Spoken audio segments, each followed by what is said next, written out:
Welcome everybody to another episode of the Ibarra Exchange. We are in cycle 2. This is episode 3, November 29th, with my guest from Seville, Spain, Alejandro Ibarra. He's a psychologist, clinical psychologist specialized in obsessive compulsive disorder treatment, telemedicine, telehealth, and psychoeducation. Myself, Luigi Pesce, translational and behavioral neuroscientist here in New York. Alejandro, thank you so much for joining us. Thank you, Luigi. Thank you for having me and for a new episode in the Ibarra Exchange. Absolutely. We're very happy to have you. Today, we're going to talk about a different concept that maybe it's unfamiliar for some people, which is what we talk about abandonment, okay? Abandonment, which is not following through with the process, with the intervention, with the clinical psychotherapy, especially very important in OCD with the expositions and the meditations and the cognitive behavioral training that patients usually go through, and they succeed and they overcome and they move much better. So when we talk about abandonment as a negative connotation, as a non-following through, we have to talk about the positive aspect of it, which is called adherence, okay? The ability and the likelihood that a patient will actually follow through and proceed with the treatment after session 1 or at any point during the treatment. So how important you as a clinician, you see that is adherence? Do you agree with the studies? Do you have your own perspectives? Can you comment on that?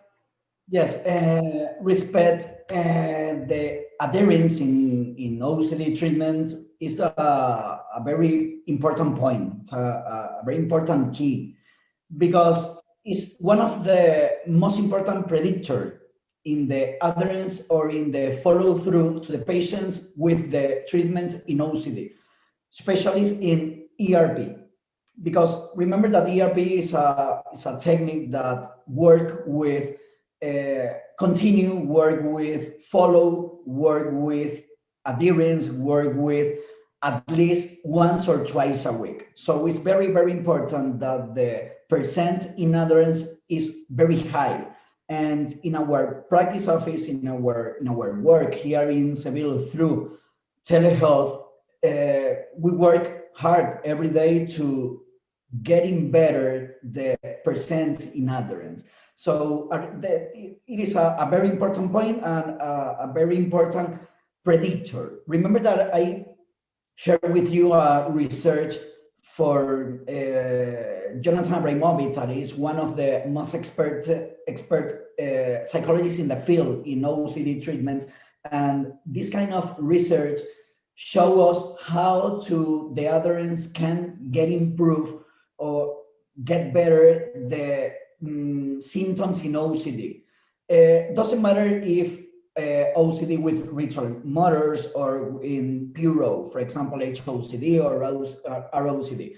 The most important thing is to continue working in getting better the adherence to like continue all the process with the final process in all to the recovery with the clients and with our patients. Yes, in the scientific paper, published paper that you share, Journal of Anxiety Disorders, was definitely understood that as a variable, as a predictor, what we call in Spanish vaticinio. Okay, as a predictor, yes, adherence was play a crucial role, was the highest accounting factor for the ability to overcome and continue the treatment successful, which obviously leads to the reduction in symptoms. However, and you touched briefly upon that, I have a lot of questions regarding when people say there's an abandonment in the cognitive behavioral treatment of OCD, okay? I mean, it's a little bit unfair because there's an abandonment in the medical treatment of anything, physical therapy or orthopedics. If people could walk out in the middle of surgery, they would, but definitely also with the nutritionist. And so when you say there's a lot of abandonment in the treatment of OCD, as we were speaking in the Spanish video, what are the immediate disorders that it's been compared to? Is it anxiety disorders, mood disorders? Yes, mainly the anxiety disorder as panic attack, as PTSD, and mood depression, for example. That is one of that we can compare with OCD and this kind of treatment or of disorder. But the most important thing is that in OCD happen a little high percent in abandonment. So in our practice of it, we work every day and every every single day with some strategies to improve this process, because the treatment in OCD is behavioral, it's not cognitive. The ERP works because it is work with behavioral. So it is important to these strategies can up to or high the percents in the less percent in abandonment and the high percent in adherence. That is the main goal in OCD. Because when a sufferer start or begin a process of recovery, the most important thing is continue all the process after 4 weeks, 8 weeks, 12 weeks, 4 months, 6 months, also 1 year, until what? Until they conclude, until they finish all the process, and the percent in recovery is higher than when comparative as they become or they start in the first and the main process. So that is very important. The adherence and reduce the percent in abandonment is very, very important. Absolutely, reducing the percentage in abandonment. Following that same thought process, there's got to be a difference between the abandonment and adherence, between the different types of OCD. Like, I wouldn't imagine that a person suffering from, as we spoke in many episodes before, that people can see anytime right here in the website, pedophile OCD, homosexual OCD, relationships OCD. I wouldn't imagine that they're, by simple common sense, that due to the strong impairment in the people moral and ethics, and the fact that it involves another person, and the magnitude of what we call the laberinto, the maze of the symptoms being locked within their own prisons, I will assume that there is a lower percentage of abandonment in these, at least in these three types of subtypes of OCD, when you compare to the classic OCD, the motivation type. Absolutely, and good question, and good your point of view. Because in OCD with ritual murders, for example, contamination when the people wash their hands, and symmetry, for example, and checking doors or checking oven, we see a high percent in abandonment comparing with PRO, with HOCD, ROCD, POCD. So I think that is why, because the people that suffer with ritual murders, with, for example, washing their hands, we see the rituals, and it's very hard and very difficult to the people and to the person that how continue all the process. And some point that's happened in the POCD, for example, or PRO, there is that this kind of OCD, these subtypes involves other persons, involves other people. All subtypes involve other people, but in POCD, HOCD involves normally their parents, normally their wife or their husband. In POCD, their children, their kids, their sons, okay, their daughters. So I think that is one of the reason why in PO the people go through all the process until the final, until all the process to a recovery. Absolutely, it is. And when we talk about this specific type of disorders, it would be really unfair to blame the psychologist for the abandonment or low adherence. It would be like, oh, the psychologist just didn't build rapport, didn't build the rapport, didn't build that connection at the beginning. So when you say that you and your practice with your team and psychologists are using or continue to create new strategies to reduce the percentage in abandonment and increase the percentage in adherence, that will ultimately make the patient overcome their symptoms, reduce the impairment, being able to function in everyday life. Can you talk a little bit more about those strategies and techniques? Yes, one of our strategies that we work in our single day, in our practice, in our clinical practice, is with some days and some hours. For example, the sufferer, the person that we attend at Monday at 3 o'clock is the same person at Monday at 3 o'clock every Monday, for example. That's like that kind of strategies work in the brain and in the mental condition to continue all the process at the same time and the same day. So there is benefit to the sufferer. Another, for example, is the polite or is that we use like strategies behavioral with some person that doesn't connect at the same time. For example, if you are my patient at 4 o'clock and 5 minutes before your time, you said to me, Alejandro, I cannot connect today. So, for example, you have to pay the session. That these strategies is with the only main purpose to help you to continue your work with ERP. So in our practice and our clinical practice, we see that all the person that continue their process, their times, their hours, their days, continue all the process with ERP, they continue until the final process, until the recovery. Okay, and these kind of strategies are 100% behavioral.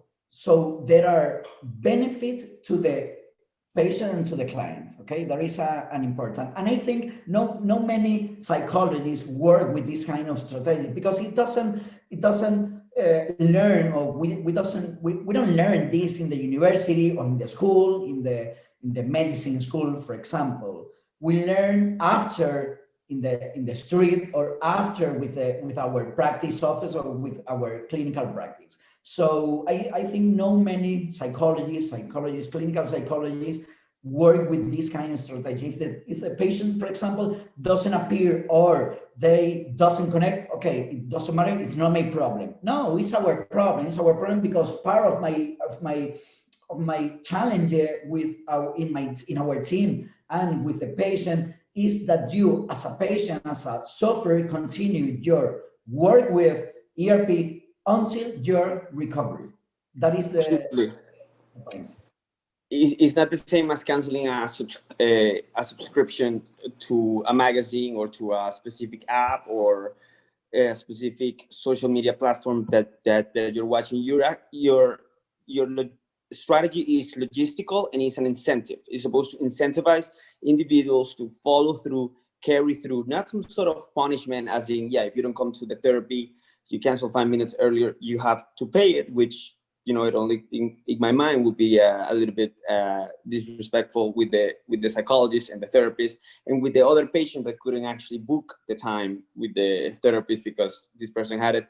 But it's more of an incentive, a boost, some sort of enforcement, and saying, look, you really have to follow through your therapy, and we're serious about it. We're doing this because of you. I think that from the operational and logistics level, that's very good strategy.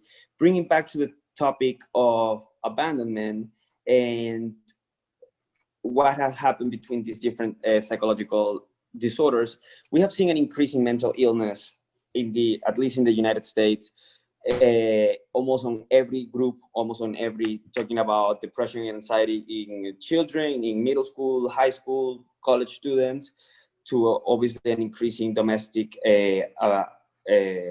violence and divorces that have been since April till now. We see an extreme case of seasonal depression, but also depression due to the lockdowns, the pandemic, and also an increasing addictions, whether they're alcohol, drugs, prescribed.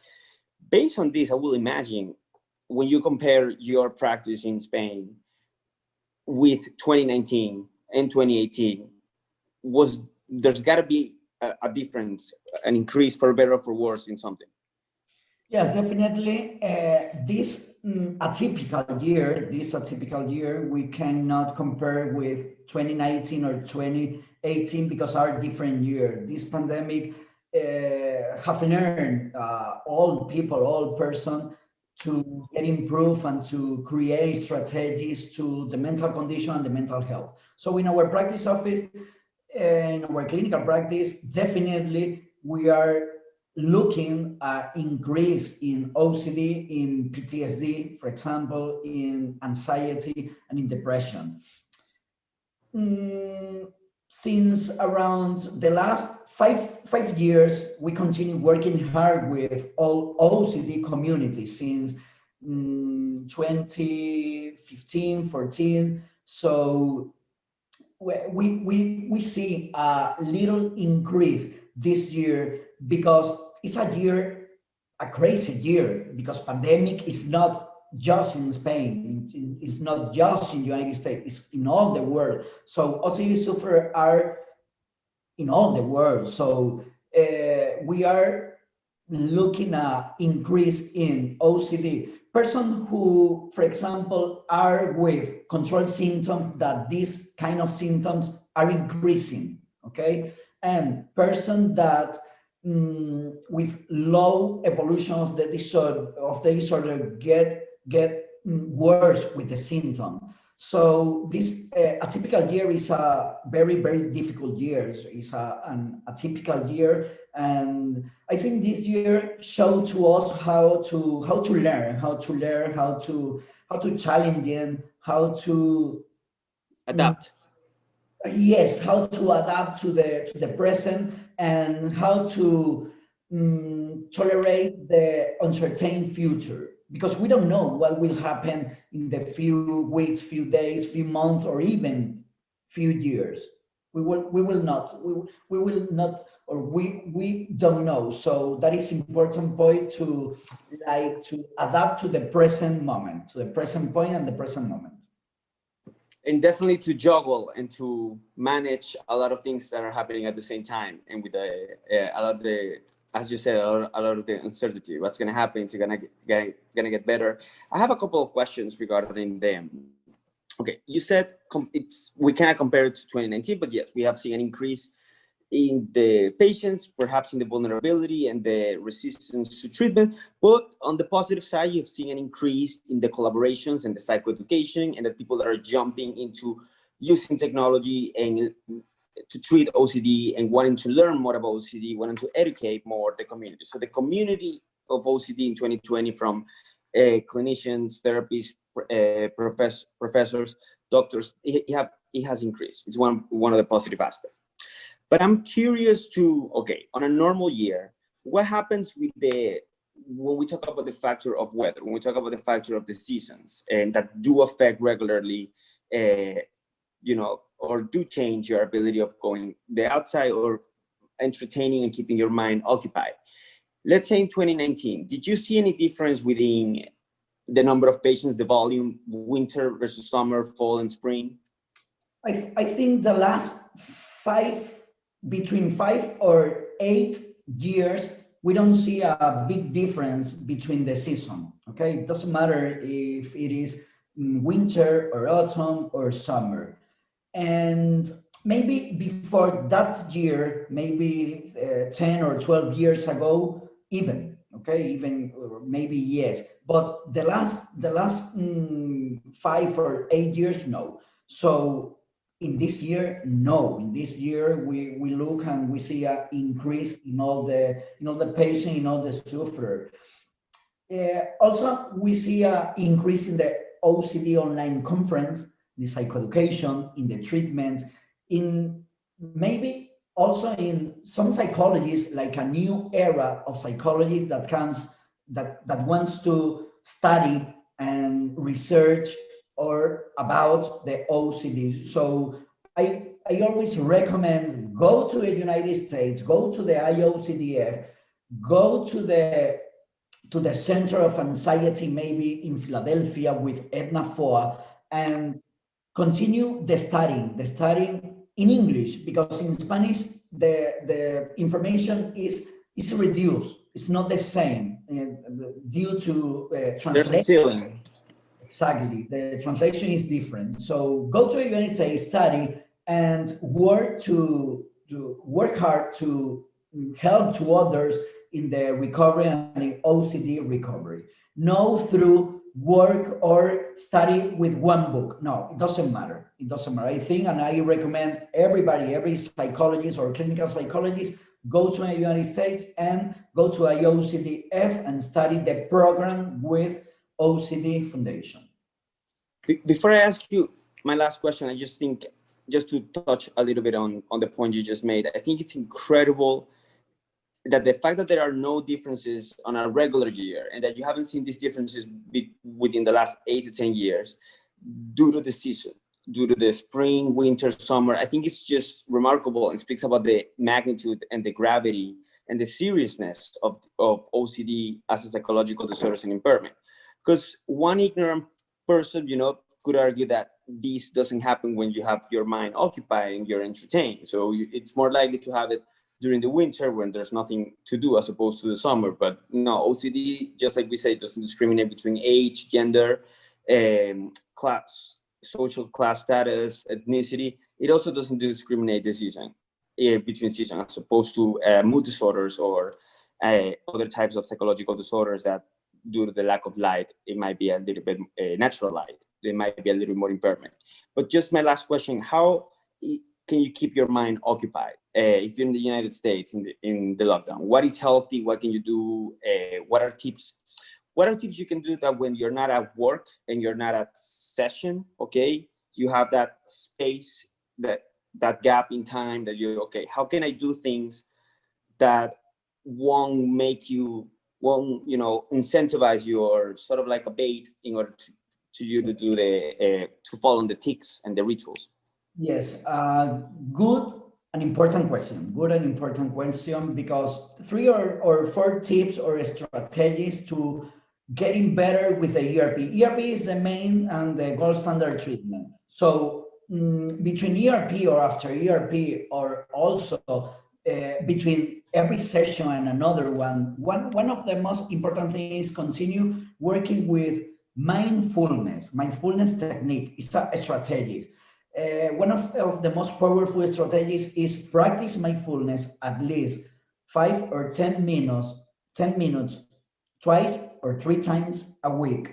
Okay, and try to continue with your mind in the present moment.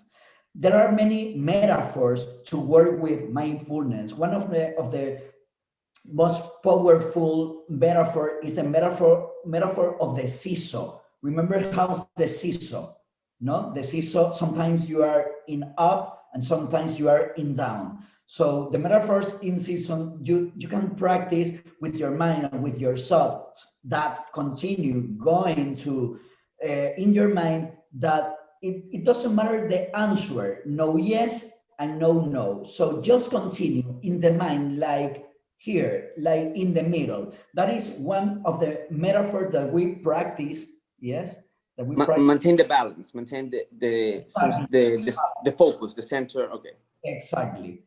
One of the metaphors is the seesaw strategies ERP, doing mindfulness 2 or 3 times a week, very important, and go or hanging out, for example, depends of the time here in Spain, before 6 in the evening, 6 p.m. So depends of the city of the country, but hanging out with your some friends or hanging out with mountain bike or just bicycle around 2 or 3 times, 20 to 30 minutes. Because, for example, cycle, that is go to the gym, or bicycle, or training with weight, is of the most important strategies with, for example, ERP, with mindfulness techniques, with metaphors, and the 4 tips are going to help to the people to get better with the mental and physical condition. That is 3 or 4 specific tips. Playing chess is good. Yes. Playing chess, ajedrez. Yes, exactly. Yes, maybe if the people can, if you like, for example, if you like, you can play or play your guitar, for example, or watch TV, but you have to keep going or looking forward, keeping movement, okay, keeping moving, because if you're keeping moving, your mind is going to be in the present moment. So that is wonderful and that is very powerful to your OCD recovery. Absolutely. Keeping motion, keep it going, keep the movement going. Absolutely important for OCD and for psychoeducation. Thank you so much, psychologist Alejandro Ibarra, for another episode. This has been episode 3, cycle 2, focusing on adherence and tips how to get better. We'll see you for episode 4. And thank you very much. Thank you, Luigi. Thank you for having me, and continue working, continue forward and in moving. Very, very important. See you the next episode. Okay? See you. Absolutely. Thank you so much. Bye bye. Bye bye.